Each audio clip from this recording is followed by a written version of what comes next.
भारत में मनाए जाने वाले सबसे शानदार त्योहारों में से एक है होली का त्यौहार। दिवाली की तरह ही इस त्यौहार को भी अच्छाई की बुराई पर जीत का त्यौहार माना जाता है।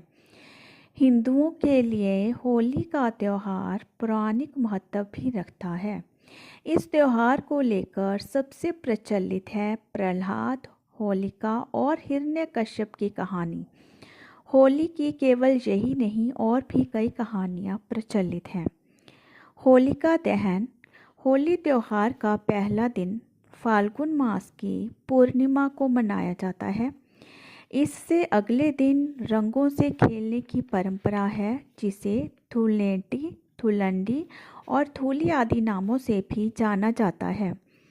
होलिका दहन को छोटी होली भी कहा जाता है। होलिका दहन के अगले दिन पूर्ण हर्षोल्लास के साथ रंग खेलने का विधान है। घर घर जाकर लोगों को रंग लगाया जाता है। कुछ पौराणिक ग्रंथों के अनुसार होलिका अपने पूर्व जन्म में स्वर्ग की एक अप्सरा थी, जिसे ऋषियों के श्राप के कारण असुर योनि में जन्म लेना पड़ा। अगले जन्म में वह हिरण्यकश्यप की बहन होलिका के रूप में जन्मी और अपने पापों के कारण अग्नि में जलकर भस्म हो गई। होली के 8 दिन पहले से ही होला अष्टक का समय आरंभ हो जाता है, जिसमें शुभ कार्य करने की मनाही होती है और पूजा पाठ करने पर जोर दिया जाता है। इन 8 दिनों में समापन के साथ ही होलिका दहन होली के एक दिन पहले मनाई जाने वाली रस्मों में से एक है। अर्थात होली के समापन से एक दिन पहले होलिका दहन मनाई जाती है। होलिका दहन के साथ बुराइयों का भी दहन हो जाता है। होलिका दहन की परंपरा फाल्गुन मास की पूर्णिमा तिथि को मनाई जाती है। होलिका दहन का इतिहास।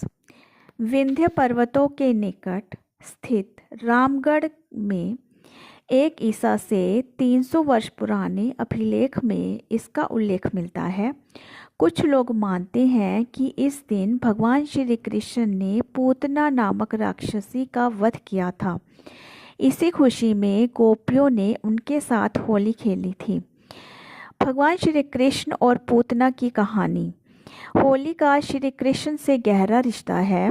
जहाँ इस त्यौहार को राधा कृष्ण के प्रेम का प्रतीक माना जाता है, वहीं पौराणिक कथा के अनुसार जब कंस को श्री कृष्ण के गोकुल में होने का पता चला, तो उसने पूतना नामक राक्षसी को गोकुल में जन्म लेने वाले हर बच्चे को मारने के लिए भेजा।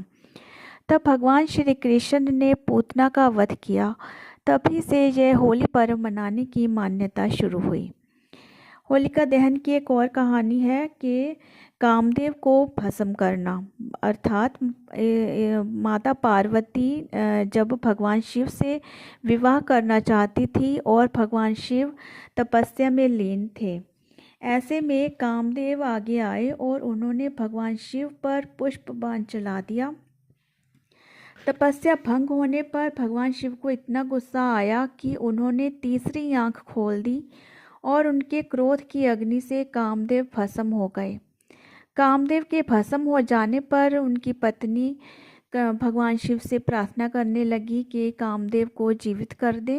तब भगवान शिव का जब क्रोध शांत हुआ तो उन्होंने कामदेव को पुनर्जीवित किया। कामदेव के भस्म होने के दिन होलिका जलाई जाती है और उनके जीवित होने की खुशी में रंगों का त्यौहार होली मनाया जाता है।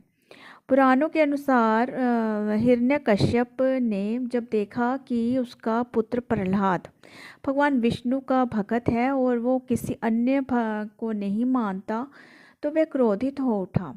उसने अपनी बहन होलिका को आदेश दिया कि वह प्रहलाद को गोद में लेकर अग्नि में बैठ जाए, क्योंकि होलिका को वरदान प्राप्त था कि उसे अग्नि नुकसान नहीं पहुंचा सकती, किंतु होलिका जलकर भस्म हो गई। इस घटना की याद में इस दिन होलिका दहन करने का विधान है। होली का त्यौहार यह संदेश देता है कि ईश्वर अपने भक्तों की रक्षा के लिए सदा उपस्थित रहते हैं। अतः अब मैंने आपको जो बातें बताई हैं होलिका दहन की, पुरानी जो मान्यताएं हैं उनके बारे में बताया है। और अब है कि होली मनाने के लिए सबसे प्रसिद्ध स्थान है उत्तर प्रदेश में मथुरा और वृंदावन। बरसाना में लठमार होली उत्सव मनाया जाता है। और होली का त्यौहार राजस्थान, हरियाणा, दिल्ली, पंजाब और महाराष्ट्र जैसे त्योहारों में बहुत लोकप्रिय है।